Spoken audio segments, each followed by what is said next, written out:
Hi guys, welcome back to my channel. My name is Emily, I'm a medical herbalist and the founder of Pohutakawa Health.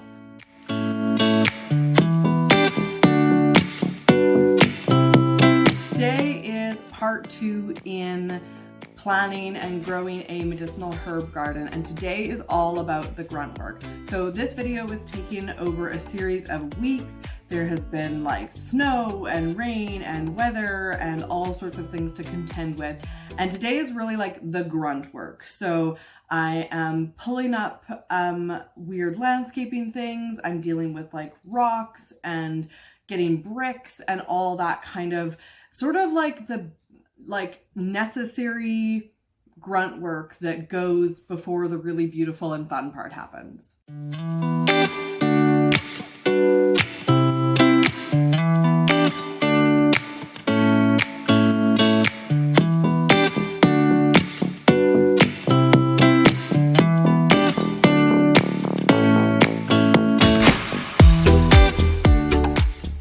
So now I'm in my backyard and I'm just going to point you down on my grid paper that I showed you last time and try and map out the size that I've just measured to scale, and then start thinking about planting and where things will go.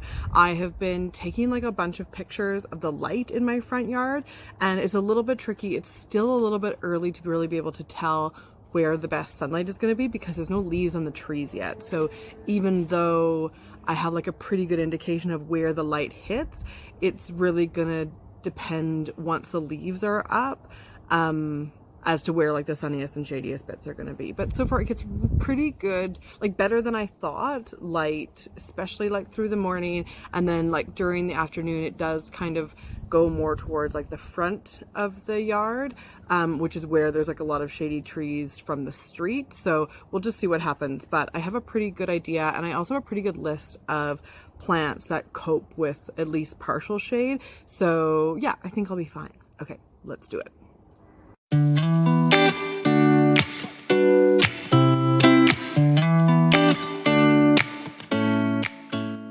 So the cedars are like currently like right in the middle here, and there's actually like a weird like tube. I don't know what it is. It's like a plastic tube that they've put in the ground that's a circle. So I don't know if there's like landscaping fabric underneath that or what. There's like quite a lot of rocks in there.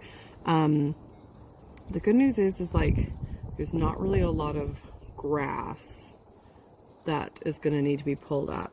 But my plan is to follow the instructions of the lovely Janine from Edible Landscapes Regina, and she runs permaculture courses, and so she talks about how to convert your yard into a garden plot. I'll link it below. Actually, she's got a really sweet free program called Self-Sufficiency School that's just like really short lessons. And I just have found it so super valuable, particularly like for this climate in southern Saskatchewan. I just really don't know what the hell I'm doing here because I've not really gardened in any significant way here before, other than like, you know, a few tomato plants and stuff like that. So anyways, this is going to be really helpful. So now I'm just going to kind of do like a little bit of sketching. So I need to rip these out. This is going to be kind of one of the main things. So I need to rip these cedars out in the middle here. And I don't know if I need to dig them up. I'm not really sure. I'm going to think about that. Maybe do some Googling. But I'm going to start like writing my plant selection down here.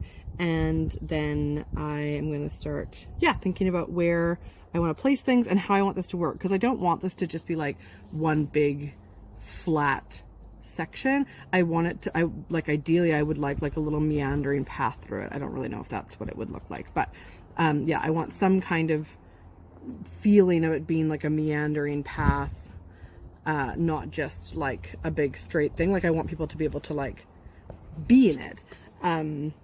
In the land of weird things that I bought when I was in isolation, I have a crochet swing coming that I like impulse bought off of like somebody who recommended it on Instagram, which is like kind of embarrassing, but it holds an adult. And I think what it's going to do is I'm going to hang it from one of the big branches of the pine tree all summer.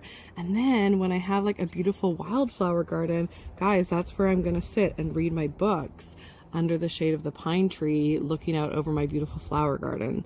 So, you know, it was aspirational, but I'm into it. Okay, I'm just gonna get my book that has my list of all the plants that I've got and that I've started. Okay, this is like my really cute little garden journal. I've just had it for years. I think I bought it when I was at college. Yeah, look at that, 2011. Planted capsicum trees in trays, planted sunflower seeds. I do not think my sunflowers grew.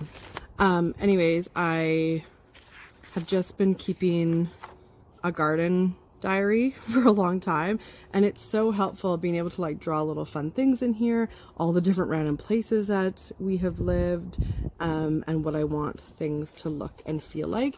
So this year I have like this big fat list of things I need to indoor sow, what I need to direct sow, because I'm growing a lot of things that I have never grown before.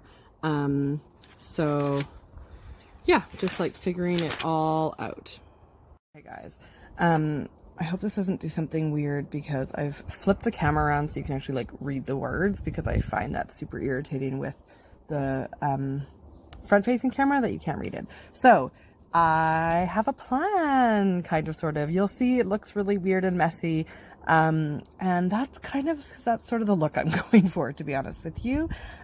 So the letters are all like correspond to different plants.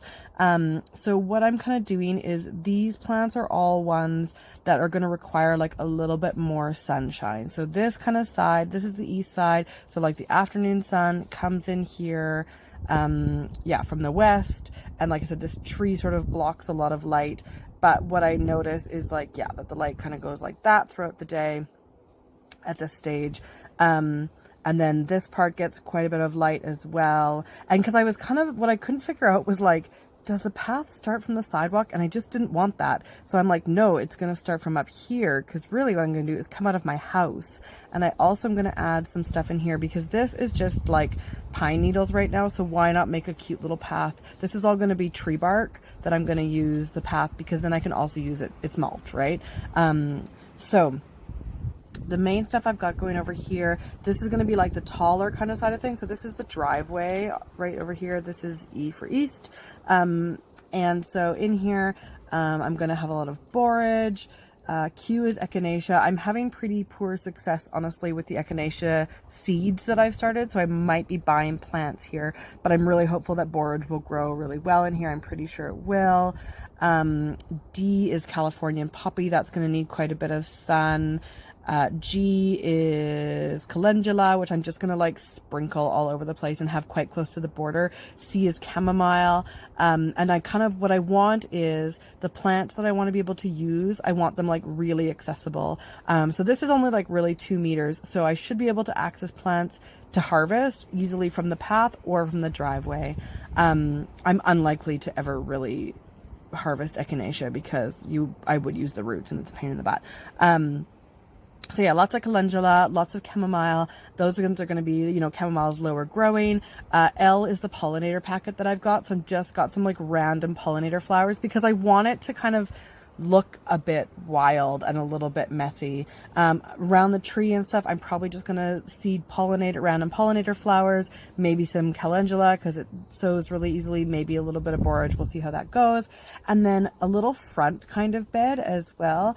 And in here, I like question mark hollyhocks. They're really tall. I don't know if they'll cope without a fence behind them of some kind. So that's just, I'm not sure about that. I've sown some of those, so we'll see how those go. I don't know how old the seeds are because I got them from a swap. But borage may be in here as well. So I want like tall at the back. And then as you come closer, I want smaller things. So I put like a little bit more Californian poppy, maybe some yarrow in there as well. That might get fleshed out a little bit more as well. Okay, so then on the right hand side, I've got shadier plants. So right close to the house, I'm going to put any of like the veggies and edible herbs that I'm going to want to use like for my everyday life. So this is where I'll probably put like arugula and spinach and, you know, coriander and parsley, those kind of bits in there. Then I've got peppermint, because again, I want that nice and close to be able to harvest.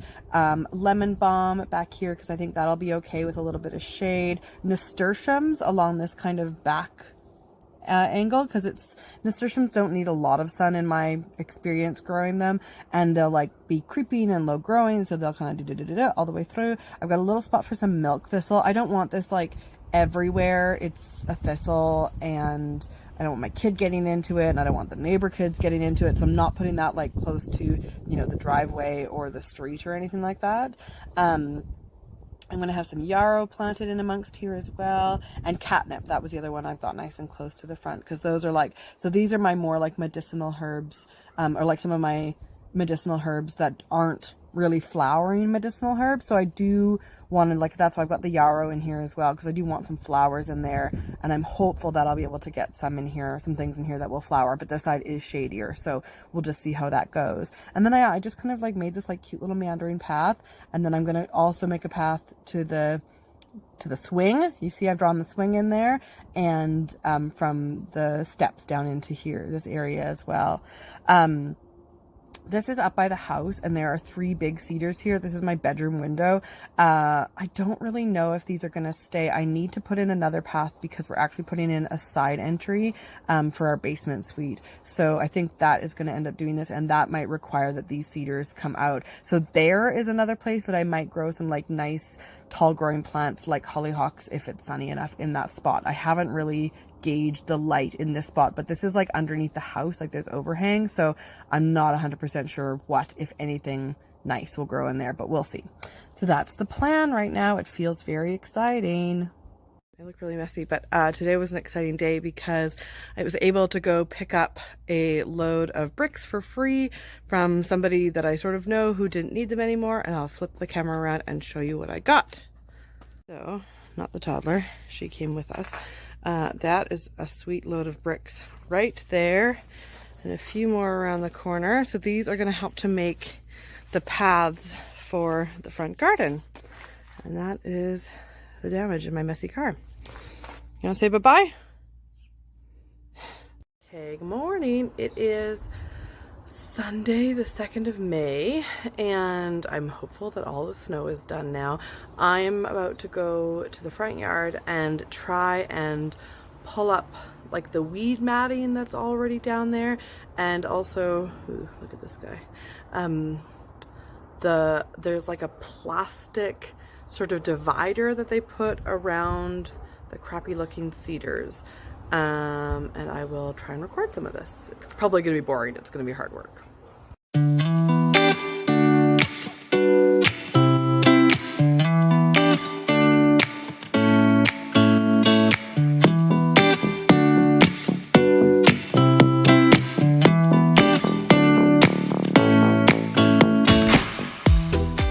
I got it all out. It actually came out reasonably easy. I'm like pretty sweaty, but it really only took, I don't know, maybe 15 minutes.